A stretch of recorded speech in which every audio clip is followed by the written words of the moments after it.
Mimpi buruk berulang adalah jenis mimpi yang muncul secara konsisten dengan tema atau peristiwa yang serupa, biasanya melibatkan ketakutan atau kecemasan yang mendalam.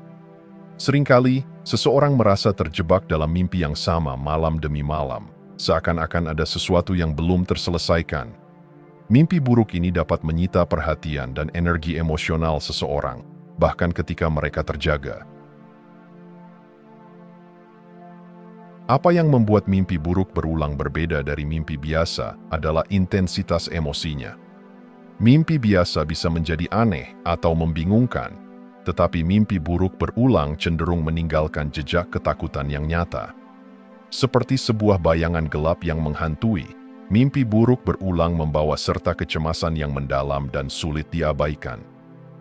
Sebagai contoh, seseorang mungkin terus-menerus bermimpi dikejar, merasa tidak berdaya, atau menghadapi bahaya yang sama berulang kali, dan ini dapat memengaruhi suasana hati serta kualitas tidur mereka. Dampak emosional dari mimpi buruk berulang sangat signifikan. Beberapa orang terbangun dengan perasaan lelah atau cemas, bahkan mungkin takut untuk kembali tidur. Menurut para ahli, mimpi buruk bisa menjadi cerminan dari ketakutan yang tak terungkap dalam kehidupan nyata. Ahli psikologi Carl Jung misalnya, menyebut mimpi sebagai jendela menuju alam bawah sadar, di mana mimpi buruk sering menjadi simbol ketakutan atau trauma yang perlu dihadapi dan diselesaikan. Bagi beberapa orang, mimpi buruk berulang ini mungkin merupakan panggilan untuk menghadapi ketakutan yang selama ini ditekan atau diabaikan. Namun, sebelum bisa sepenuhnya memahami pesan dari mimpi-mimpi ini, penting untuk mengenali bahwa mimpi buruk berulang bukan sekadar gangguan tidur. Mereka adalah cermin dari konflik batin yang seringkali tak terlihat, dan mungkin ada hikmah tersembunyi di baliknya.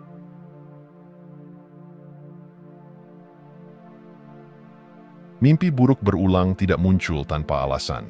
Mereka seringkali merupakan respons otak terhadap kecemasan, trauma, atau ketidakpastian yang belum terselesaikan. Untuk memahami penyebab di balik mimpi ini, kita perlu melihat lebih dalam bagaimana otak bekerja dalam menghadapi ketakutan dan peristiwa yang mengganggu. Otak kita memiliki kemampuan untuk menciptakan pola atau jalur saraf yang terbentuk oleh pengalaman-pengalaman emosional, terutama yang berkaitan dengan ketakutan. Dalam konteks mimpi buruk berulang, otak mungkin terjebak dalam upaya terus-menerus untuk memproses rasa takut. Ketika kita tidur, otak tidak berhenti bekerja. Justru, mimpi menjadi cara bagi otak untuk mengolah emosi yang belum terselesaikan. Peneliti seperti Matthew Walker, seorang ahli tidur, mengungkapkan bahwa mimpi buruk sebenarnya adalah upaya otak untuk melindungi kita dari situasi yang dianggap berbahaya. Namun, alih-alih melepaskan ketakutan itu, otak kadang memproyeksikannya berulang kali, memperkuat lingkaran ketakutan yang tak kunjung usai. Salah satu penyebab utama mimpi buruk berulang adalah trauma yang belum teratasi.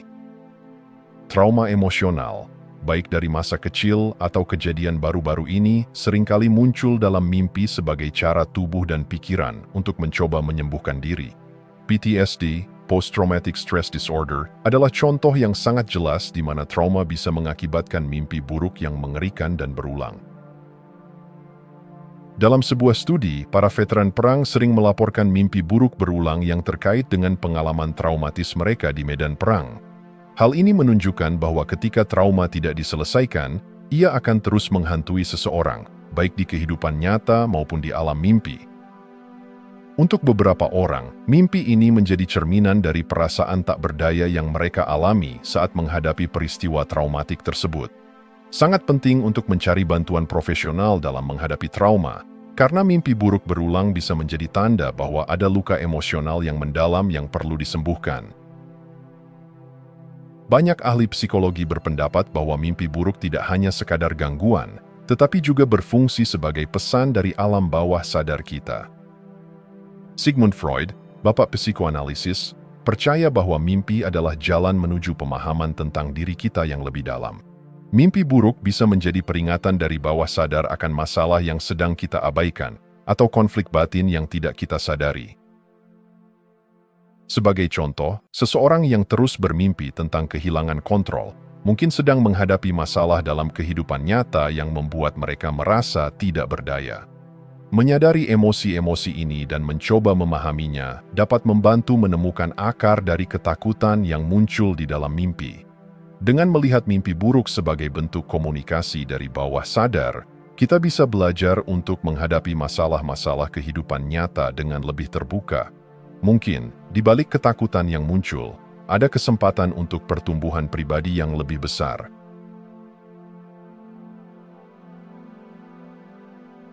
Siklus mimpi buruk berulang seringkali diperparah oleh apa yang disebut sebagai kecemasan antisipatif.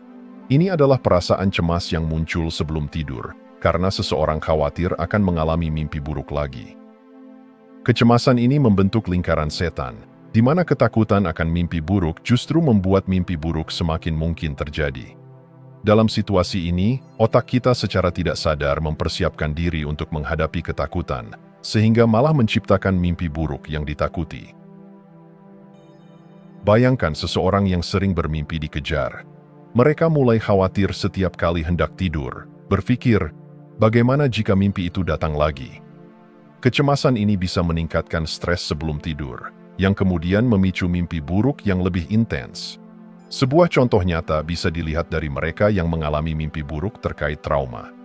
Bukan hanya mimpi yang menakutkan, tetapi juga rasa takut sebelum tidur yang memperburuk situasi. Para ahli menyebut ini sebagai efek self-fulfilling prophecy, ramalan yang terpenuhi sendiri. Dengan terus-menerus memikirkan ketakutan, kita secara tidak sadar memberi energi pada ketakutan itu, dan hasilnya adalah mimpi buruk yang datang lebih sering. Menurut peneliti mimpi seperti Rosalind Cartwright, mimpi buruk bisa menjadi perwujudan dari kecemasan yang tidak terungkap. Dalam bukunya, The 24-Hour Mind, Cartwright menyebut bahwa mimpi adalah cerminan dari bagaimana kita berinteraksi dengan dunia kita saat sadar. Jika kita cemas sebelum tidur, kecemasan itu dapat mewarnai mimpi kita, sehingga kita terjebak dalam siklus mimpi buruk. Salah satu cara untuk mengatasi siklus kecemasan ini adalah dengan mencoba mengubah cara kita memandang mimpi buruk. Alih-alih merasa takut, kita bisa mulai melihat mimpi buruk sebagai kesempatan untuk memahami diri kita lebih dalam. Dengan rasa ingin tahu, kita bisa bertanya, apa yang sedang dicoba dikatakan oleh otak saya melalui mimpi ini? Sebagai contoh, seorang individu yang terus bermimpi tenggelam mungkin bisa merefleksikan perasaan tenggelam dalam tekanan hidup nyata. Dengan menggali makna di balik mimpi tersebut, ketakutan bisa berubah menjadi kesempatan untuk introspeksi. Seiring waktu, pola pikir yang lebih ingin tahu, ini bisa mengurangi kecemasan antisipatif, karena kita tidak lagi melihat mimpi buruk sebagai ancaman, melainkan sebagai pelajaran. Penulis dan ahli tidur, Rubin Naiman, dalam bukunya Healing Night, menekankan pentingnya menerima mimpi buruk sebagai bagian dari proses penyembuhan. Mimpi buruk adalah undangan dari bawah sadar kita untuk menghadapi dan mengatasi ketakutan terbesar kita, katanya. Dengan mengubah cara kita memandang mimpi, kita bisa memecah siklus kecemasan yang memperburuk mimpi buruk.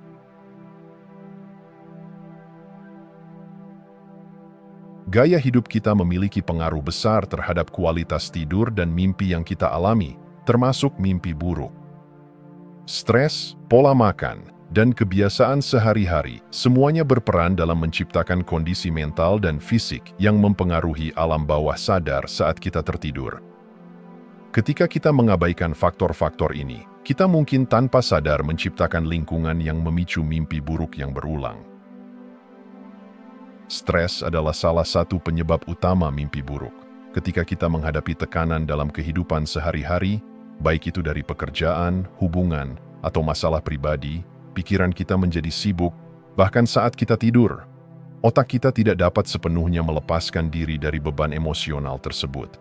Sehingga stres yang kita rasakan di siang hari seringkali terbawa ke dalam mimpi. Sebagai contoh, seorang pelajar yang sedang menghadapi ujian penting mungkin bermimpi gagal atau terlambat menghadapi ujian tersebut, mencerminkan rasa cemas yang mereka alami saat sadar. Para ahli juga menunjukkan bahwa mimpi buruk seringkali menjadi bentuk pelampiasan emosi negatif yang tidak dapat kita proses saat terjaga. Menurut pengamat tidur Charles Moran, tidur yang terganggu oleh mimpi buruk adalah tanda bahwa ada ketidakseimbangan emosional yang perlu diperhatikan. Selain stres, kebiasaan sehari-hari kita juga berdampak besar pada mimpi kita. Diet yang buruk misalnya, dapat mempengaruhi bagaimana tubuh memproses energi dan emosi. Makanan berat atau pedas sebelum tidur sering dikaitkan dengan tidur yang tidak nyenyak dan mimpi yang mengganggu. Sebuah penelitian menemukan bahwa orang yang makan makanan pedas sebelum tidur lebih mungkin mengalami mimpi buruk dibandingkan mereka yang menjaga pola makan yang sehat. Konsumsi alkohol dan penggunaan layar elektronik sebelum tidur juga dapat memperburuk kualitas tidur. Alkohol mungkin membuat seseorang merasa mengantuk, tetapi juga dapat mengganggu siklus tidur yang sehat, terutama fase REM, Rapid Eye Movement, di mana mimpi terjadi. Begitu juga, cahaya biru dari layar gadget dapat menekan produksi melatonin, hormon yang membantu mengatur siklus tidur, sehingga membuat tidur menjadi lebih dangkal dan rentan terhadap gangguan mimpi. Misalnya, seorang pekerja yang terbiasa meminum alkohol sebelum tidur untuk merilekskan diri, mungkin bangun dengan mimpi buruk atau tidur yang gelisah karena efek alkohol pada otaknya. Kebiasaan seperti ini, yang tampaknya tidak berbahaya, dapat menjadi pemicu masalah tidur yang lebih besar, termasuk mimpi buruk. Kunci untuk mengurangi mimpi buruk terletak pada kesadaran terhadap kebiasaan sehari-hari yang mempengaruhi tidur kita. Para ahli tidur, seperti Dr. Michael Breus, menyarankan pentingnya higienitas tidur, yaitu serangkaian kebiasaan sehat yang mendukung tidur berkualitas. Ini termasuk menjaga rutinitas tidur yang konsisten, menghindari makanan berat atau alkohol sebelum tidur, dan meminimalkan penggunaan gadget di malam hari. Menyadari hubungan antara gaya hidup dan mimpi buruk memberi kita kendali lebih besar atas pengalaman tidur kita. Dengan melakukan perubahan kecil, seperti bermeditasi sebelum tidur atau memperbaiki pola makan, kita dapat menciptakan kondisi yang lebih mendukung bagi tidur yang nyenyak dan mimpi yang lebih damai.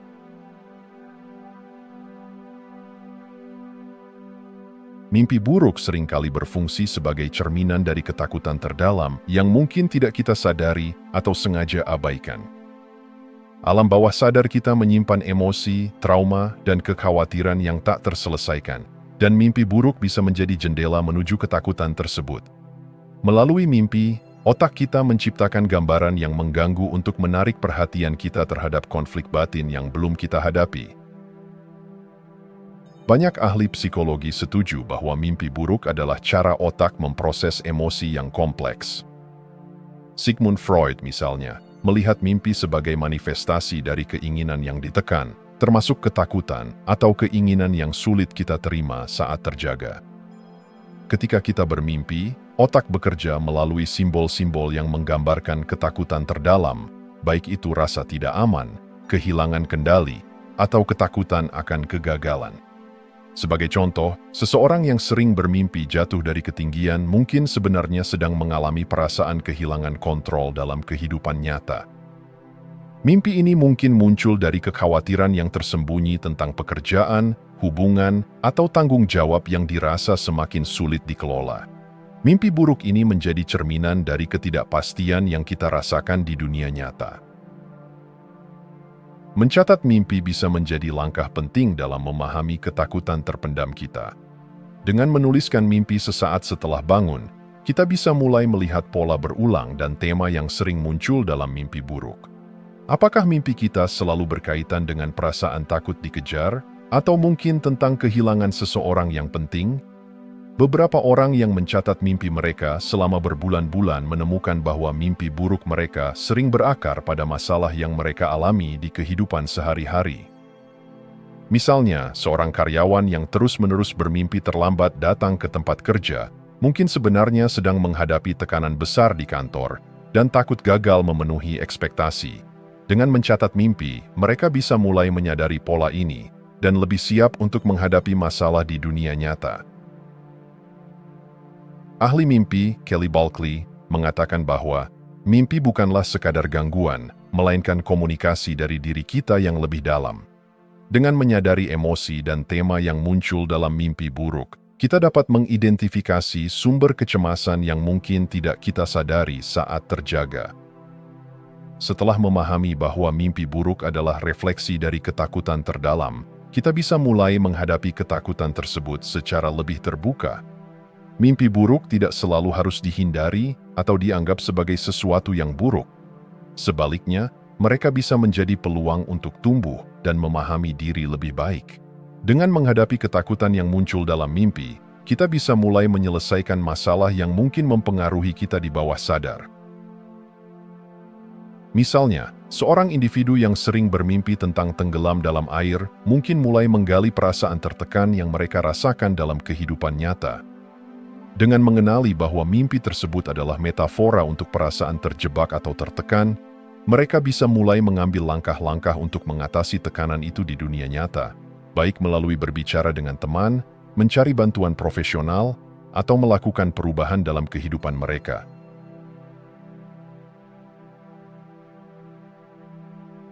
Mimpi buruk seringkali terasa begitu nyata sehingga membingungkan batas antara dunia mimpi dan kenyataan.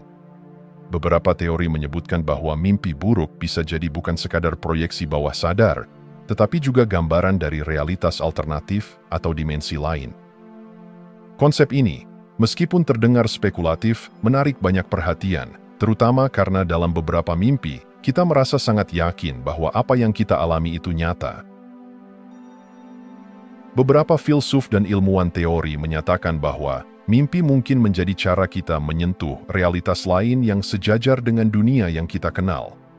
Menurut teori multiverse, ada kemungkinan bahwa mimpi buruk kita sebenarnya adalah pandangan sekilas ke dunia lain, di mana versi berbeda dari diri kita mungkin sedang mengalami hal-hal yang tidak kita alami di dunia ini.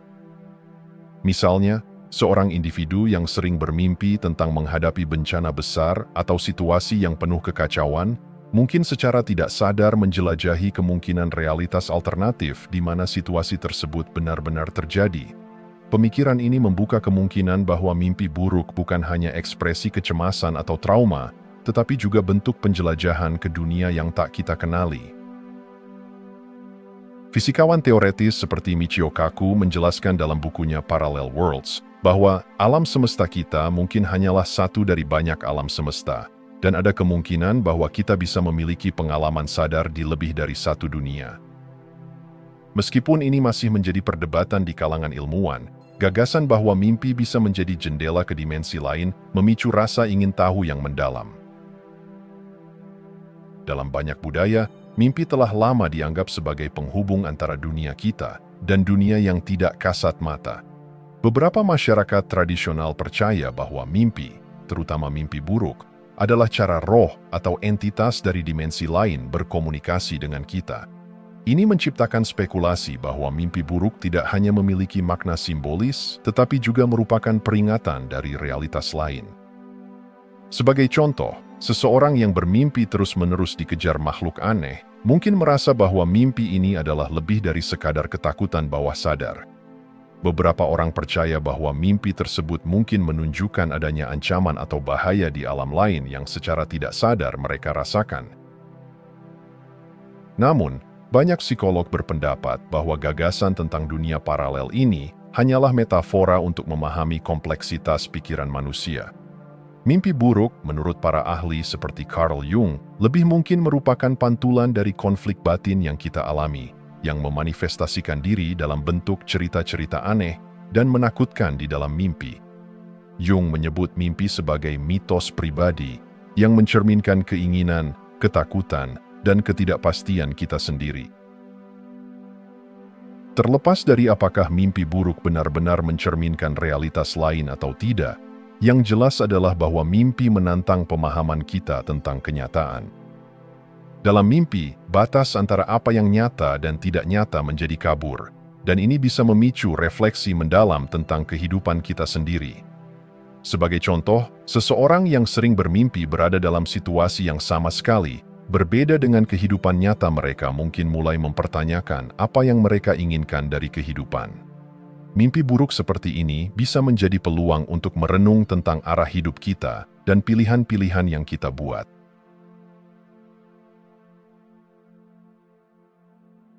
Mimpi buruk tidak selalu hanya tentang ketakutan atau trauma yang terpendam. Bagi sebagian orang, mimpi buruk bisa menjadi panggilan untuk kebangkitan spiritual, sebuah undangan dari alam bawah sadar untuk menjalani transformasi batin. Mimpi buruk yang intens seringkali datang pada saat kita berada di persimpangan kehidupan, saat ada perubahan besar yang harus dihadapi. Melalui mimpi ini, kita diajak untuk melihat lebih dalam ke dalam diri kita dan menemukan jalan menuju pertumbuhan spiritual. Dalam banyak tradisi spiritual, mimpi buruk dilihat sebagai sinyal dari alam roh yang mendorong kita untuk merenung dan memperbaiki aspek-aspek diri yang selama ini kita abaikan. Misalnya, dalam tradisi kuno suku-suku pribumi Amerika, mimpi dianggap sebagai pesan dari roh leluhur atau alam semesta yang lebih besar. Mimpi buruk, dalam konteks ini, bukanlah hal yang harus ditakuti, melainkan pelajaran yang harus diterima dan dipahami. Contoh nyata bisa kita lihat dalam kehidupan seseorang yang sedang mengalami krisis identitas. Mereka mungkin bermimpi dikejar oleh makhluk bayangan, simbol dari ketakutan terdalam mereka akan perubahan. Alih-alih melihatnya sebagai mimpi yang menakutkan, mereka bisa memilih untuk memaknai mimpi ini sebagai dorongan untuk menghadapi ketakutan dan memperbarui diri. Mimpi buruk seringkali menantang kita untuk melihat ke dalam dan mencari tahu apa yang sebenarnya perlu kita lepaskan atau hadapi dalam kehidupan nyata. Seorang psikoanalis, Carl Jung, berpendapat bahwa mimpi buruk adalah cara alam bawah sadar mencoba mengintegrasikan bagian-bagian yang terpisah dari jiwa kita.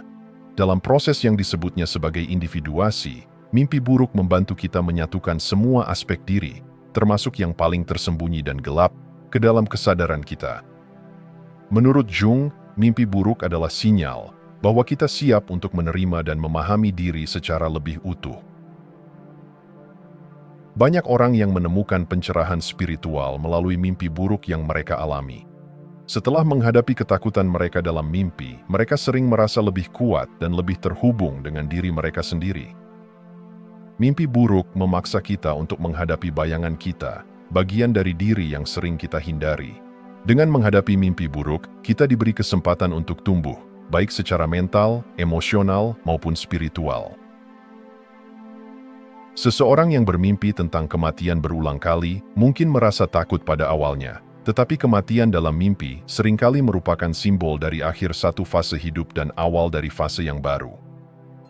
Ini bisa dilihat sebagai tanda bahwa seseorang sedang menjalani proses transformasi besar, di mana bagian lama dari hidup mereka harus mati untuk memberi jalan bagi pertumbuhan baru. Dalam tradisi yoga atau meditasi, ini sering dilihat sebagai simbol pelepasan ego, proses penting dalam perjalanan menuju pencerahan. Untuk memahami pesan yang ada di balik mimpi buruk, banyak tradisi menyarankan praktik meditasi atau ritual khusus. Melalui meditasi, kita bisa merenung dan menggali lebih dalam tentang makna di balik mimpi kita. Ritual, seperti mencatat mimpi atau melakukan meditasi sebelum tidur, membantu menciptakan koneksi yang lebih kuat dengan alam bawah sadar. Banyak orang yang menemukan bahwa mimpi buruk mereka mulai berubah setelah mereka terlibat dalam praktik spiritual yang lebih mendalam, karena mereka mulai mengatasi ketakutan yang menguasai hidup mereka. Dengan memperhatikan pesan-pesan dalam mimpi buruk dan berusaha memahaminya, kita dapat membuka pintu menuju pertumbuhan spiritual dan menemukan keseimbangan yang lebih dalam hidup kita.